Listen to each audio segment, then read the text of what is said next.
Hello दोस्तों, e learning Durgesh में आपका एक बार फिर स्वागत है। आज हमारा जो टॉपिक है अभिकेंद्र बल और अपकेंद्र बल। कल हम इसके पहले के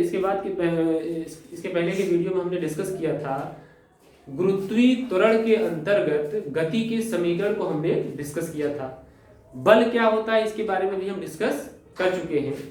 बल कितने प्रकार के होते हैं इसके बारे में मैंने डिस्कस किया। गुरुत्वाकर्षण बल, गुरुत्वीय त्वरण, ये क्या होता है मैंने इसके बारे में भी डिस्कस कर चुके हैं। तो आज हमारा जो टॉपिक है अभिकेंद्र बल और अपकेंद्र बल, इससे बहुत सारे क्वेश्चन प्रत्येक एग्जाम अक्सर एग्जाम में पूछे जाते हैं। एसएससी हो, चाहे सुपर टेट हो, चाहे आपका टेट हो, चाहे सिविल का एग्जाम हो, हर एग्जाम में इससे क्वेश्चन जरूर आते हैं। ठीक है, तो अभिकेंद्र बल को समझने से पहले जब हमने बल के बारे में थोड़ा सा समझ लेते हैं तभी इस टॉपिक को आप समझ सकते हैं। तो आइए थोड़ा सा बल के बारे में हम डिस्कस करते हैं। बल है क्या, मैंने बताया था इसके पहले वाले वीडियो में। अगर आपको टॉपिक क्लियर ना होगा तो इसके पहले वाला वीडियो देख लीजिएगा। बल वह बाह्य कारक है जो वस्तु की स्थिति में परिवर्तन करता है या परिवर्तन करने का प्रयास करता है। मैंने इसको बता दिया था। बल का जो मैंने बताया था, बल का सूत्र जो होता है, बल बराबर मैंने बताया था द्रव्यमान गुणे त्वरण। ये दोस्तों अभिकेंद्र बल में ये आपको पता होना चाहिए कि बल बराबर द्रव्यमान गुणे त्वरण means F equal to ma। ये आपको पता होना चाहिए। इसका मात्रक भी आपको पता होगा। बल का मात्रक क्या होगा, देखिए किग्रा, और ए का मात्रक होता है मीटर बटे सेकेंड स्क्वायर, मतलब किग्रा मीटर बटे सेकेंड स्क्वायर। ये मात्रक है एमकेएस पद्धति में बल का। और एसआई सिस्टम में इसे न्यूटन कहते हैं। इसे क्या कहते हैं, न्यूटन कहते हैं। न्यूटन। बल का एक और मात्रक मैंने बताया था डाइव। ये सब डिस्कस हो चुका है। आज हमारा जो टॉपिक है वो है अभिकेंद्र बल और अपकेंद्र बल। ठीक है, तो आज अपकेंद्र बल आप हेडिंग लगा लीजिए। F equal to M A, इसकी जरूरत पड़ेगी इसलिए मैंने इसको बताया है। F equal to M A, बल बराबर द्रव्यमान गुणे त्वरण। इसको ध्यान रखिएगा क्योंकि अभिकेंद्र बल में इसकी जरूरत पड़ेगी। तो आप हेडिंग लगाइएगा अभिकेंद्र बल।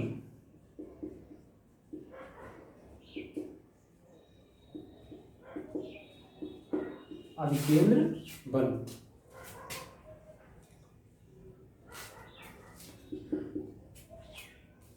दोस्तों इसका परिभाषा आप लिखते चलिए हमारे साथ। किसी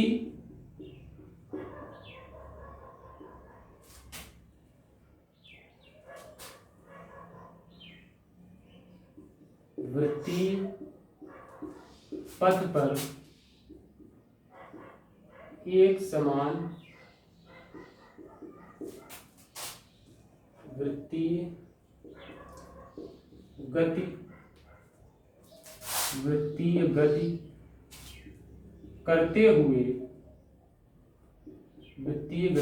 करते हुए किसी पिंड पर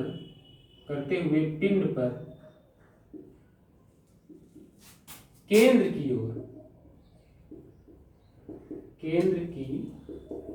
ओर एक बल कार्य करता है, एक बल कार्य करता है जिसे अभिकेंद्र बल कहते हैं। जिसे अभिकेंद्र बल कहते हैं। किसी वृत्तीय पथ पर एक समान वृत्तीय गति करते हुए पिंड पर केंद्र की ओर एक बल कार्य करता है जिसे अभिकेंद्र बल कहते हैं। आइए जरा इसको फिगर से समझते हैं हम। मान लीजिए कि कोई पिंड इस वृत्तीय पथ पर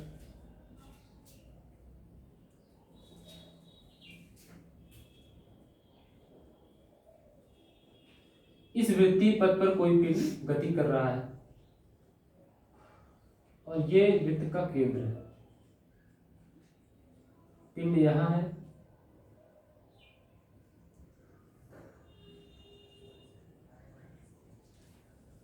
ये पिंड का वेग v है यहाँ पहुंचता है,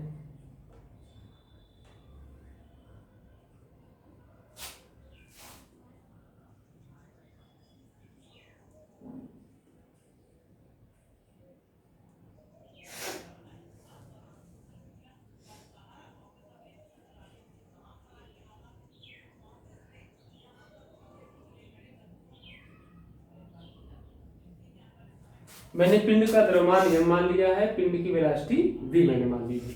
एक पिंड है जो वृत्तीय पथ पर गति कर रहा है। मैंने पिंड का द्रव्यमान क्या मान लिया है, m मान लिया है। पिंड का द्रव्यमान क्या है, m। पिंड का द्रव्यमान मैंने m ले लिया और वह पिंड v वेलोसिटी से वृत्तीय गति कर रहा है। तो जब कोई पिंड m द्रव्यमान का है, v वेलोसिटी से वृत्तीय गति करता है, तो केंद्र की तरफ एक बल कार्य करता है। केंद्र की तरफ एक बल कार्य करता है। यहाँ देखेंगे, यहाँ भी एक बल कार्य करेगा, हम यहाँ से शुरू कर रहे हैं, और यहाँ भी एक बल कार्य करेगा। इससे देख रहे हैं, एक बल कार्य कर रहा है जो पिंड को केंद्र की ओर खींच रहा है, और यही जो बल है इसकी दिशा केंद्र की ओर है। इसी बल को बोलते हैं अभिकेंद्र बल।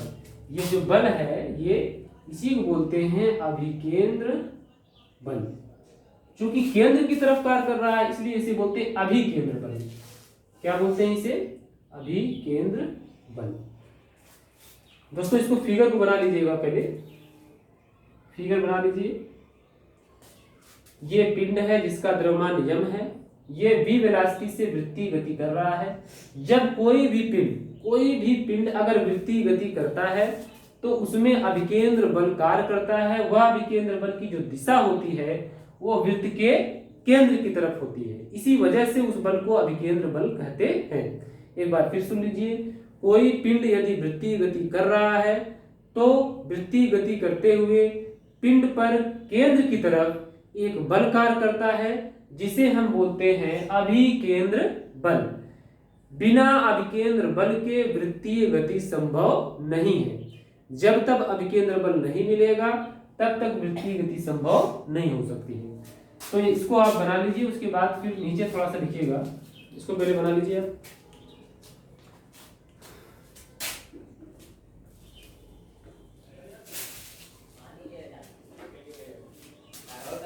आगे दोस्तों लिखिएगा कि वृत्तीय गति करते हुए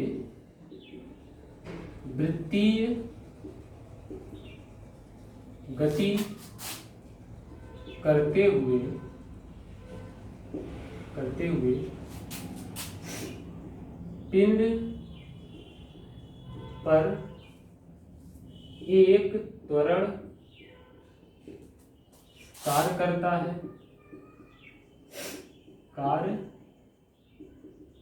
है जिसकी दिशा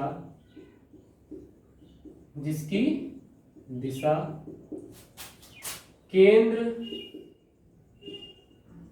की ओर होती है तथा जिसका परिमाण का मतलब उसकी वैल्यू, जो केंद्र की तरफ जो गुरुत्वीय त्वरण का जो केंद्र की तरफ जो त्वरण कार्य कर रहा है उसका परिमाण, उसकी वैल्यू क्या होगी। अगर पिंड का द्रव्यमान m है, v वेलोसिटी से कार्य कर रहा है, तो जिसका परिमाण होगा वो होगा v स्क्वायर अपॉन r, जिसका परिमाण v स्क्वायर अपॉन r होगा। ठीक है। इसी त्वरण के कारण जो है ये बल जो है केंद्र की तरफ लगता है, इसको भी आप जानते रहिएगा। ठीक है। तो मैंने क्या कहा कि वृत्तीय गति करते हुए पिंड पर एक त्वरण कार्य करता है जिसकी दिशा केंद्र की ओर होती है तथा जिसका परिमाण v square upon r। r यहाँ पे वृत्तीय पथ की त्रिज्या है, ये इसकी त्रिज्या, यहाँ से यहाँ तक की जो दूरी है ये वृत्तीय पथ की त्रिज्या है। मान लीजिए ये केंद्र है और यहाँ पिंड है, तो यहाँ पर ये परिधि से यहाँ तक की जो दूरी है इसी को बोलते हैं वृत्तीय पथ की त्रिज्या, v वेलोसिटी r त्रिज्या। तो परिमाण क्या होगा, v स्क्वायर अपॉन r। तो आप देखिए क्या कह सकते हैं, अतः जो अभिकेंद्र बल होगा, अभिकेंद्र बल बराबर पिंड का द्रव्यमान। अभी मैंने बताया था कि बल बराबर होता है द्रव्यमान गुणित त्वरण, मैंने पहले ही बता दिया था आपको क्योंकि उसकी जरूरत पड़ेगी। पिंड का द्रव्यमान और इनटू त्वरण। तो त्वरण क्या है, v²/r। कोई अगर पिंड वृत्तीय गति कर रहा है तो उसमें जो त्वरण उत्पन्न होगा वो हमेशा होगा v²/r, और उसकी दिशा कहाँ होगी, केंद्र की तरफ। ये भी पूछ लेता है कभी कभी कि जो त्वरण उत्पन्न हो रहा है उसकी दिशा कहाँ होगी, उसकी दिशा भी केंद्र की तरफ होगी। उसका परिमाण क्या होगा, v²/r। तो हम कह सकते हैं F अभिकेंद्र बल F बराबर यम पिंड का द्रव्यमान हो गया, त्वरण कौन सा इसमें उत्पन्न हुआ, v²/r। तो v²/r यही है अभिकेंद्र बल। तो अभिकेंद्र बल की वैल्यू क्या हुई, F = mv²/r। इसे नोट कर लीजिएगा। वृत्तीय गति करते हुए पिंड पर एक त्वरण कार्य करता है जिसकी दिशा केंद्र की ओर होती है, जिसका परिमाण v²/r होगा। इसे आप नोट कर चुके होंगे, मैं इसको निर्देश कर रहा हूं। तो अभिकेंद्र बल क्या हुआ, mv²/r। इसका परिमाण अक्सर करके पूछता है कि अभिकेंद्र बल का परिमाण क्या होगा, इसकी न्यूमेरिकल वैल्यू क्या होगी। ठीक है, तो अभिकेंद्र बल मैंने क्या निकाला यहाँ पे, ये अभिकेंद्र बल है, अभिकेंद्र बल है, और ये जो v²/r है, अभी मैंने बताया ये v²/r, ये क्या है, अभिकेंद्र त्वरण। ये क्या है, अभिकेंद्र त्वरण। ठीक है, v²/r, ये जो वैल्यू है ये है अभिकेंद्र त्वरण, अभिकेंद्र त्वरण। और यम क्या है, पिंड का द्रव्यमान, पिंड का द्रव्यमान। ठीक है दोस्तों, तो अभिकेंद्र बल का जो न्यूमेरिकल वैल्यू है वो mv²/r है, जहां पे v पिंड की वेलोसिटी है, यम पिंड का द्रव्यमान है। मतलब कोई भी पिंड अगर वृत्तीय गति कर रहा है तो उस पर एक बल कार्य करता है जिसकी दिशा सदैव केंद्र की ओर होती है। जिसकी दिशा सदैव कहां होगी, केंद्र की ओर होगी। उसी बल को बोलते हैं अभिकेंद्र बल। और साथ ही साथ जब कोई पिंड वृत्तीय गति करता है, एक समान वेग से वृत्तीय गति करता है, तो केंद्र की तरफ एक त्वरण भी कार्य करता है। उस त्वरण को बोलते हैं अभिकेंद्र त्वरण। एक बार फिर सुन लीजिए, एक समान गति से वृत्तीय गति करते हुए पिंड पर केंद्र की ओर एक त्वरण कार्य करता है जिसे बोलते हैं अभिकेंद्र त्वरण। अभिकेंद्र त्वरण का जो वैल्यू होती है वो होती है v²/r। दोस्तों अक्सर करके प्रश्न पूछ लेता है कि कोई भी पिंड अगर वृत्तीय गति कर रहा है तो उसमें जो त्वरण कार्य करता है उसकी दिशा किधर होगी, तो उसकी दिशा केंद्र की ओर होगी, पहली चीज। दूसरी चीज ये कि उसका परिमाण क्या होगा, उसका परिमाण होगा v²/r। और जो बल कार्य कर रहा है अभिकेंद्र बल कहते हैं, उसका परिमाण क्या होगा, तो वो होगा mv²/r। ठीक है, तो F = mv²/r में F अभिकेंद्र बल को रिप्रेजेंट कर रहा है, v²/r अभिकेंद्र त्वरण है, और यम पिंड का द्रव्यमान है। ठीक है दोस्तों, यहां नोट लिखिएगा, बिना अभिकेंद्र बल के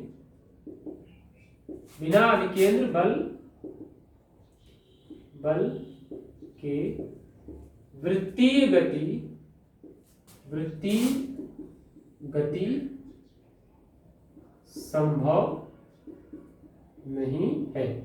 मतलब अगर कोई किसी भी पिंड को, किसी भी वस्तु को अगर वृत्तीय गति करना है तो उसे अभिकेंद्र बल की जरूरत पड़ेगी। अगर अभिकेंद्र बल नहीं मिलेगा तो वह वृत्तीय गति नहीं कर पाएगा। तो अभिकेंद्र बल, जिसे इंग्लिश में सेंट्रीपिटल फोर्स करते हैं, इंपॉर्टेंट होता है, जरूरी होता है वृत्तीय गति के लिए। ठीक है, सर्कुलर मोशन के लिए, वृत्तीय गति के लिए अभिकेंद्र बल बहुत आवश्यक होता है, जिसका वैल्यू होती है F = mv²/r। अगर कोई पिंड गति कर रहा है, उसका द्रव्यमान अगर m है, उसकी वेलोसिटी v है, तो अभिकेंद्र बल का मान होगा mv²/r। v²/r यहाँ पे अभिकेंद्र त्वरण है और m पिंड का द्रव्यमान है। तो मैं आशा करता हूं कि अभिकेंद्र बल के बारे में चीजें आपको समझ में आ गई होंगी, इसकी परिभाषा भी समझ में आ गई होगी। आप अब हम चलते हैं इसकी यूजेस के बारे में कि कहाँ कहाँ अभिकेंद्र बल का यूजेस होता है और इससे प्रश्न कैसे आते हैं। तो दोस्तों आप जानते हैं कि पृथ्वी जो है सूर्य के चारों तरफ एक वृत्तीय गति करती है। हालांकि सूर्य अपने अक्ष पे भी घूर्णन गति करती है, साथ साथ जैसे ये पिंड है अगर ये अपने अक्ष पे ही घूम रहा है इस तरीके से तो इसे बोलते हैं घूर्णन गति। लेकिन किसी बिंदु के चारों तरफ घूम रहा है तो इसे बोलते हैं हम वृत्तीय गति, या वृत्तीय गति कर रहा है। ठीक है, तो जब पृथ्वी जो है सूर्य के चारों तरफ वृत्तीय गति करती है तो प्रश्न पूछता है कि उसको अभिकेंद्र बल कहां से प्राप्त होता है। तो दोस्तों पृथ्वी का सूर्य के चारों तरफ घूमने के लिए आवश्यक अभिकेंद्र बल कहां से प्राप्त होता है? गुरुत्वाकर्षण बल से। गुरुत्वाकर्षण बल से ही उसे अभिकेंद्र बल मिलता है, जिससे क्या होता है कि सूर्य की तरफ, मतलब सूर्य केंद्र हो गया क्योंकि पृथ्वी सूर्य के चारों तरफ घूम रही है, तो सूर्य की तरफ यानी केंद्र की तरफ एक बल कार्य करेगा जो क्या करेगा, पृथ्वी की वृत्तीय गति को मेंटेन बनाए रखेगा। जो ही गुरुत्वाकर्षण बल खत्म हुआ पृथ्वी सूर्य के चारों तरफ घूमना बंद कर देगी। उसी तरीके से चंद्रमा पृथ्वी के चारों तरफ घूम रहा है, ठीक है, तो पृथ्वी की तरफ एक बल कार्य कर रहा है, मतलब पृथ्वी एक केंद्र हो गई चंद्रमा के लिए। पृथ्वी की तरफ बल जो कार्य कर रहा है उसे बोलते हैं अभिकेंद्र बल। अगर यहां भी गुरुत्वाकर्षण बल खत्म हो जाए तो चंद्रमा पृथ्वी की तरफ घूमना बंद कर देगी। तो गुरुत्वाकर्षण बल यानी ग्रेविटेशनल फोर्स, जो ग्रेविटेशनल फोर्स होता है वो रिस्पॉन्सिबल होता है सर्कुलर मोशन के लिए। अभिकेंद्र बल जो है वो रिस्पॉन्सिबल होता है वृत्तीय गति के लिए। अभिकेंद्र बल अलग अलग तरीके का है, जैसे कहीं गुरुत्वाकर्षण बल से मिलता है तो कहीं घर्षण बल से मिलता है, कहीं नाभिकीय बल से मिलता है। तो सूर्य और पृथ्वी के बीच में जो वृत्तीय गति संभव हो रही है किसके कारण हो रही है? गुरुत्वाकर्षण बल के कारण हो रही है। ठीक है, तो ये हमारा हुआ। तो आप यूजेस में लिखिएगा पहला पॉइंट, यूजेस में लिखिएगा पहला पॉइंट,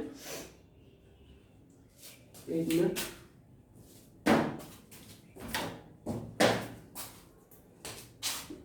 पहला लिखिएगा यूजेस। किसका यूजेस? अभिकेंद्र बल का। ठीक है, पहला लिखिएगा पृथ्वी का सूर्य के चारों तरफ, पृथ्वी का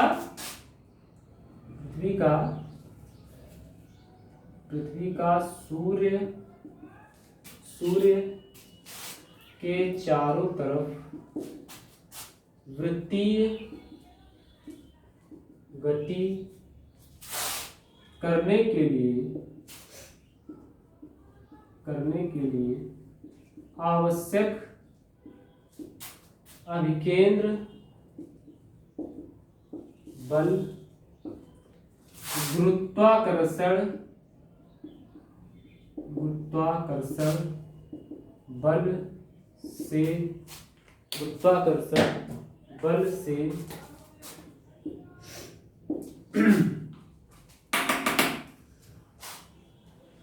बल से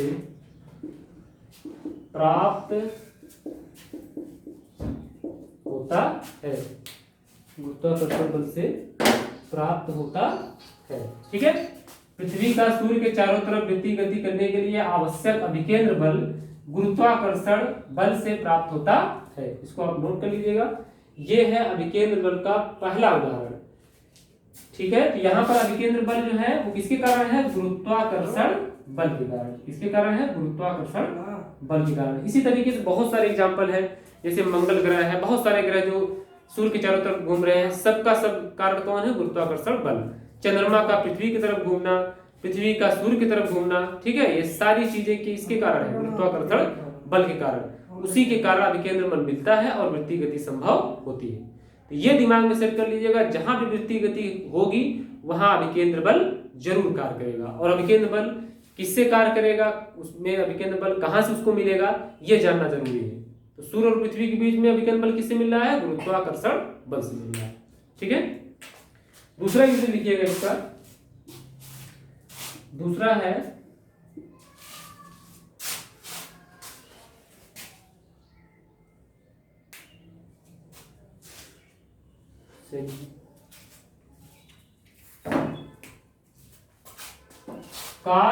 कार या वाहन कार या मोटरसाइकिल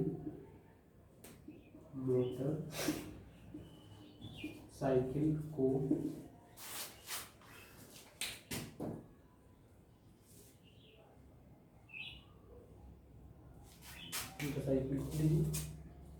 मोटरसाइकिल को सड़क पर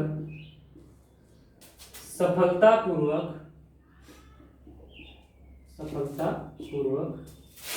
आसानी से मोड़ने के लिए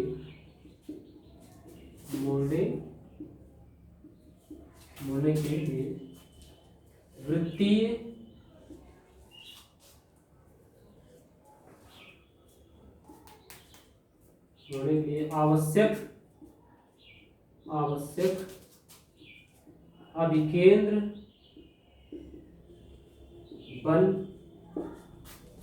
आवश्यक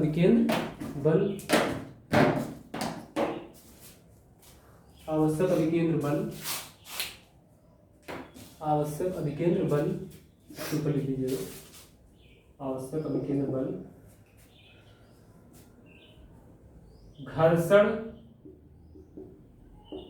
बल से प्राप्त होता है। कार या मोटरसाइकिल को सड़क पर सफलतापूर्वक आसानी से मोड़ने के लिए आवश्यक अभिकेंद्र बल घर्षण बल से प्राप्त होता है। दोस्तों आप जानते हैं कार या कोई भी वाहन है, जब आप मोड़ते हैं तो उसको एक वृत्तीय मार्ग देना होता है।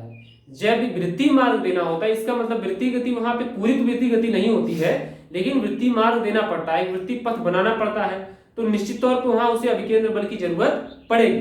तो ये प्रश्न आता है कि वहां पे उसे अभिकेंद्र बल मिल कहां से रहा है। तो वहां पे जो अभिकेंद्र बल मिलता है वो कार, मोटरसाइकिल, वाहन, बस जो भी है उसके जो पहिए और सड़क के बीच जो घर्षण हो रहा है, उस घर्षण बल से ही उसे अभिकेंद्र बल मिलता है, जिसकी वजह से वह वृत्तीय गति कर पाती है। अक्सर ये प्रश्न पूछता है कि सड़कें जब मुड़ान पर जहां मोड़ होती है वहां पर सड़कें कुछ दबी बनाई जाती हैं, इसीलिए बनाई जाती हैं ताकि उसे आसानी से आवश्यक अभिकेंद्र बल मिल सके।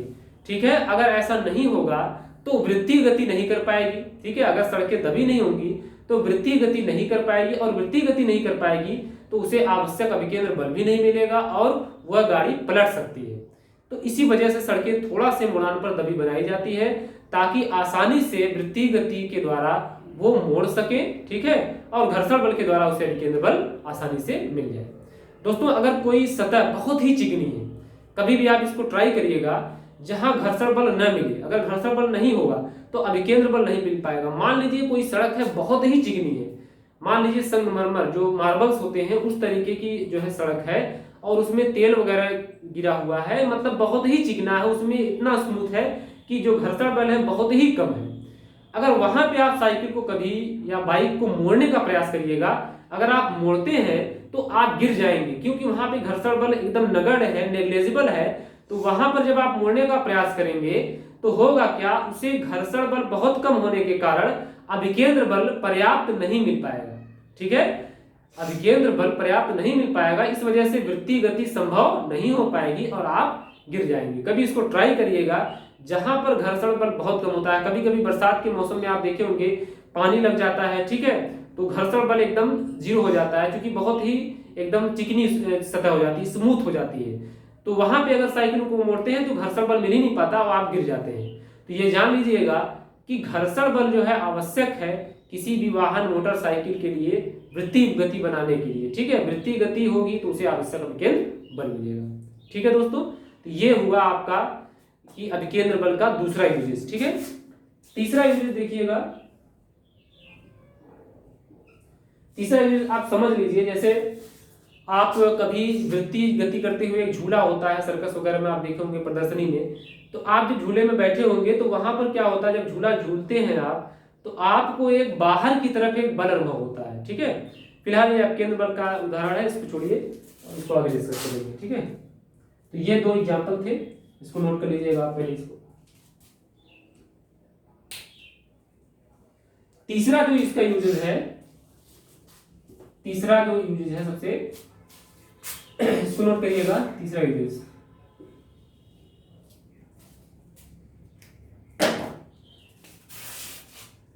इलेक्ट्रॉनों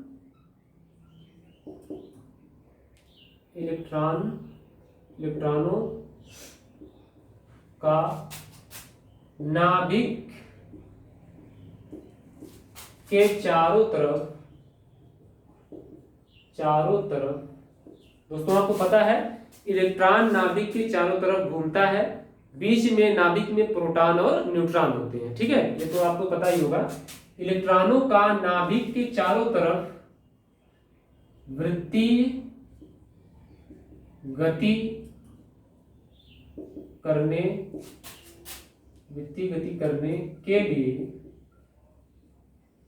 के लिए आवश्यक अभिकेंद्र बल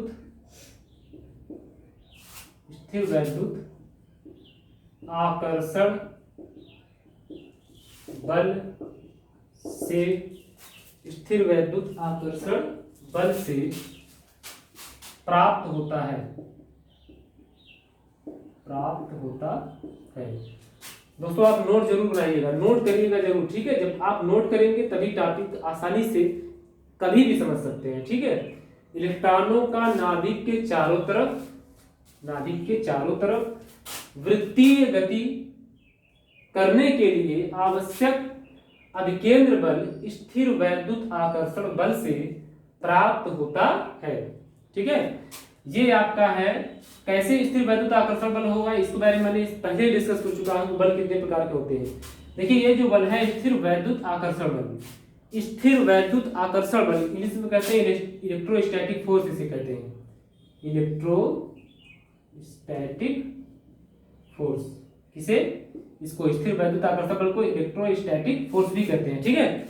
तो ये कहां कार्य करता है, दो विपरीत आवेशों के बीच, दो विपरीत आवेश अगर जहां होंगे वहां स्थिर वैद्युत आकर्षण बल इलेक्ट्रोस्टैटिक फोर्स ही कार्य करेगा।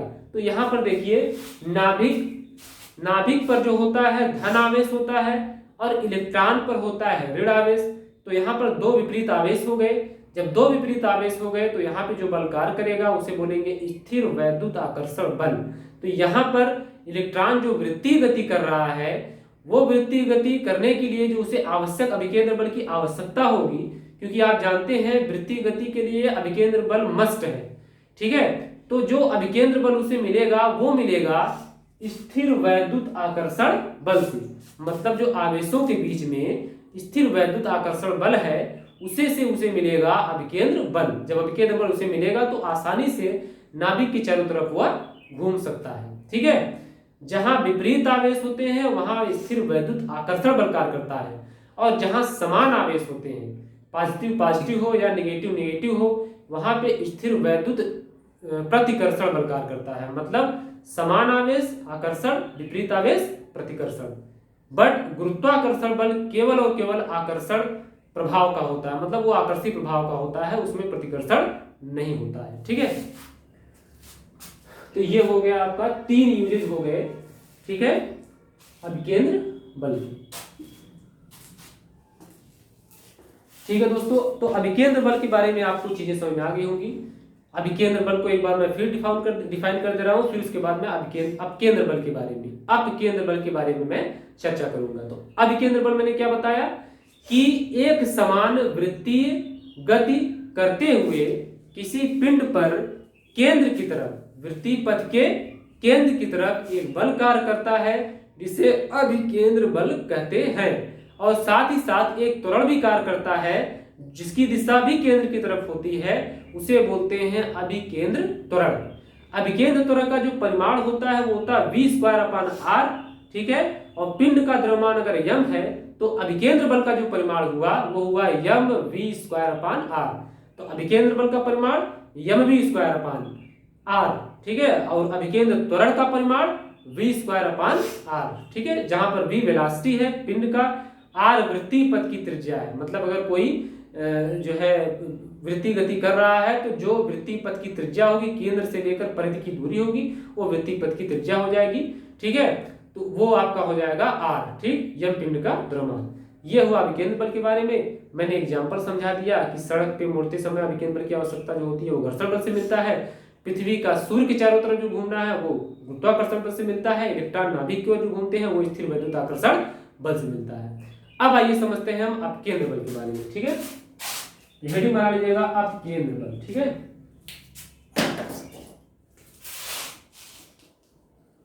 एक मिनट व्हाट्सएप में चल रहा है।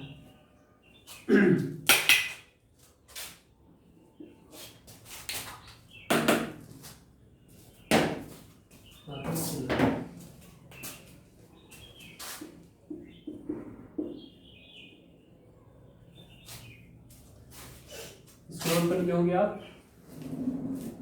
अब हेडिंग बनाइए अपकेंद्र बल।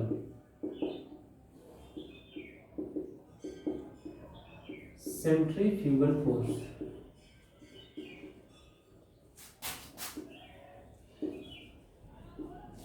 सेंट्रीफ्यूगल फोर्स जैसे है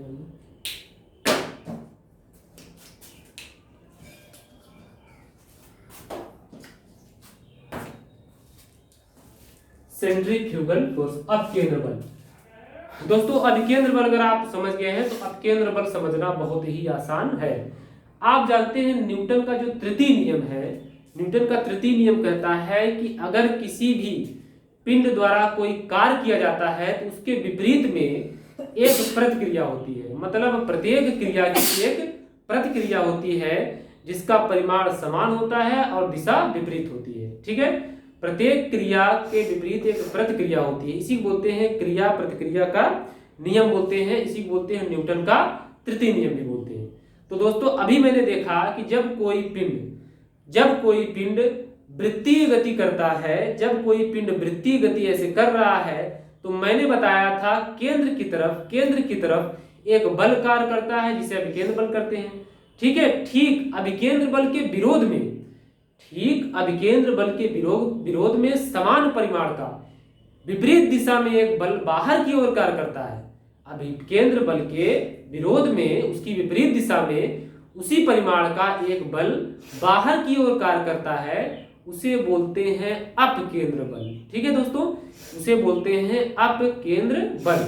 तो अपकेंद्र बल क्या है? अभिकेंद्र बल के प्रतिक्रिया स्वरूप कार्य करने वाला बल है, ठीक है। तो पहले इसकी डिफिनेशन को लिखते हैं फिर इसके हम यूजेस समझते हैं। तो अपकेंद्र बल लिखिएगा, हेडिंग बना लीजिएगा पहले।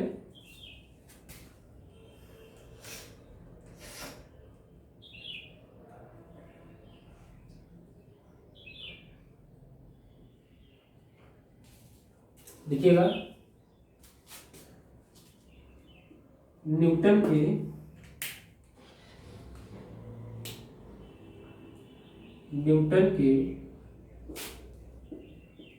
तृतीय नियमानुसार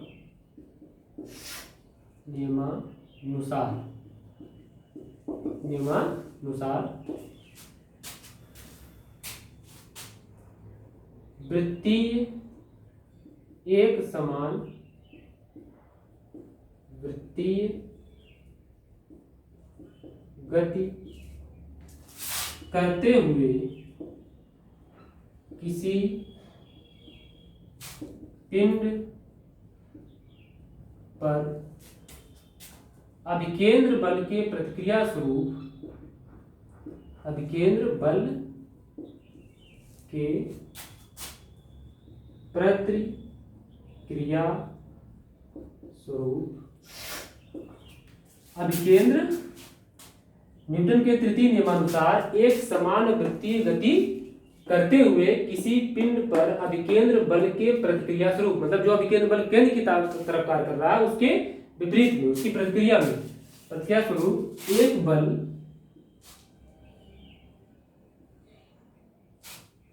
एक बल केंद्र के बाहर की ओर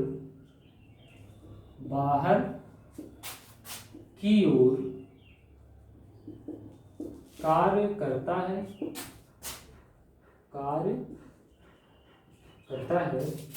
जिसे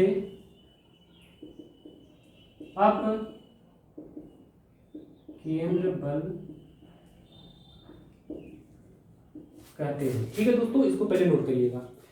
न्यूटन के तृतीय नियमानुसार एक समान वृत्तीय गति करते हुए, यहां लिख लीजिएगा, करते हुए, वृत्तीय गति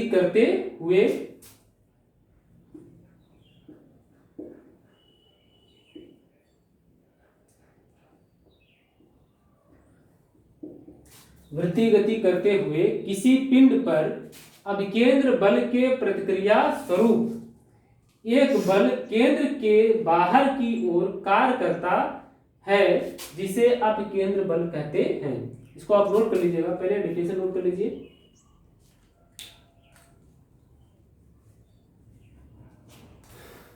ठीक है, मैंने बताया कि जब कोई पिंड वृत्तीय गति करता है तो केंद्र की तरफ जो बल कार्य करता है उसे बोलते हैं अभिकेंद्र बल।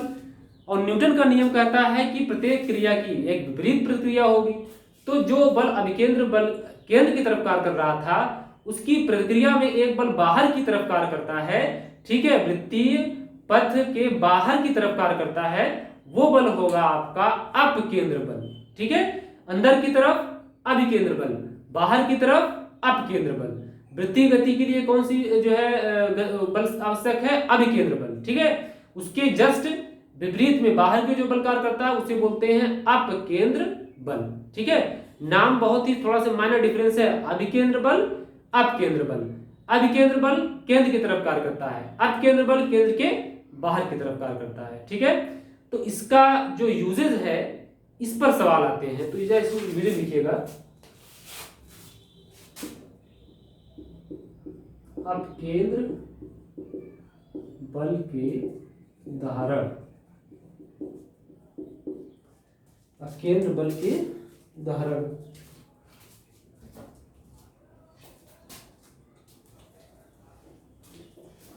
तो इसका उदाहरण लिखिएगा दोस्तों। पहला उदाहरण जो है वॉशिंग मशीन। आप जानते हैं वॉशिंग मशीन जो है, वॉशिंग मशीन से कपड़े की धुलाई जो होती है वह अभिकेंद्र बल के सिद्धांत पर कार्य करती है। तो लिख लीजिएगा, वॉशिंग मशीन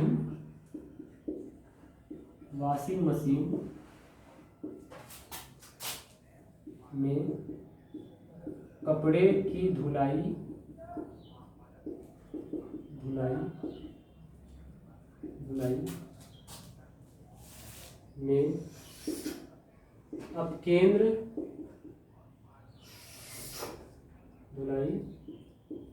अपकेंद्र बल के सिद्धांत पर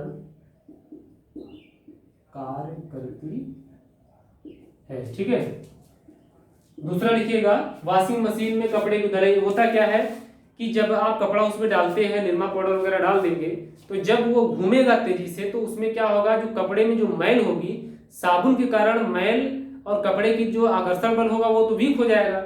वीक होने की वजह से तेजी से जब जो बल कार्य करेगा, तेजी से जब वो घूमेगा तो बाहर की तरफ एक बल जो कार्य करेगा अपकेंद्र बल, वो मैल को क्या करेगा, बाहर की ओर खींच लेगा, जिसकी वजह से कपड़े से मैल क्या हो जाएगी, अलग हो जाएगी। ठीक है, कपड़ा जो है घूमेगा तेजी के साथ, वो केंद्र की तरफ जो है खींचेगा कपड़े को, लेकिन जो मैल होगी वो बाहर की तरफ खींच के चली जाएगी और जो है कपड़े से मैल बाहर हो जाएगी, जो गंदगी होगी उसमें से बाहर हो जाएगी। लेकिन मस्ट है कि पहले आपको साबुन डालना जरूरी है, क्योंकि वहां पे केमिस्ट्री भी कार्य करती है। जब तक कपड़े और जो है मैल के बीच जो आकर्षण बल है, जो मजबूती के साथ कपड़े में चिपका हुआ है, जब तक वो वीक नहीं होगा तब तक अपकेंद्र बल कुछ नहीं कर सकता। मतलब ऐसे ही कपड़ा डाल दीजिए तो केवल अपकेंद्र बल से कपड़े की धुलाई नहीं होगी, थोड़ा बहुत साफ होगा, लेकिन निरमा पाउडर डालने से पूरी तरीके से सफाई हो जाती है। तो कहीं भी किसी भी मशीनरी में केवल एक सिद्धांत कार्य नहीं करता, वहां पे बहुत सारे सिद्धांत कर सकते हैं। ठीक है, तो एक जो सिद्धांत अपकेंद्र बल का है वो मैंने बताया वॉशिंग मशीन में,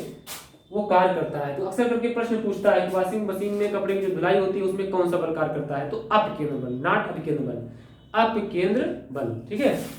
दूसरा लिख लीजिएगा, दूध से मक्खन निकालने में अपकेंद्र बल सहायक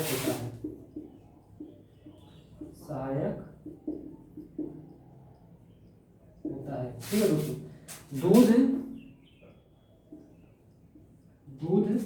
दूध से मक्खन निकालने में अपकेंद्र बल सहायक होता है। नोट कर लीजिए इसको, दूध से मक्खन निकालने में अपकेंद्र बल सहायक होता है।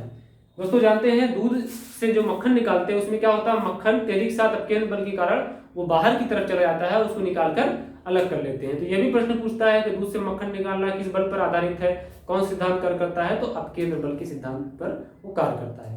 और भी बहुत सारे एग्जाम्पल हैं, आपने, मैं आशा करता हूँ कॉन्सेप्ट आपको समझ में आ गया होगा। अब आप किताबों को पढ़िए, बुक पढ़िए, नोट्स पढ़िए, चाहे यूट्यूब वीडियो देखिए। ठीक है, अब आपको चीजें समझ में आएंगी। ज्यादा से ज्यादा कोशिश करिए कि एग्जाम्पल आपको मिल जाए, दैनिक जीवन में भी देखिए इस चीज को। ठीक है, तो ये था आज का हमारा टॉपिक, अभिकेंद्र बल और अपकेंद्र बल। ठीक है, आगे जो हमारा टॉपिक होगा वो होगा न्यूटन का जो 3 नियम दिए, प्रथम, द्वितीय और तृतीय, इसके बारे में हम डिस्कस करेंगे।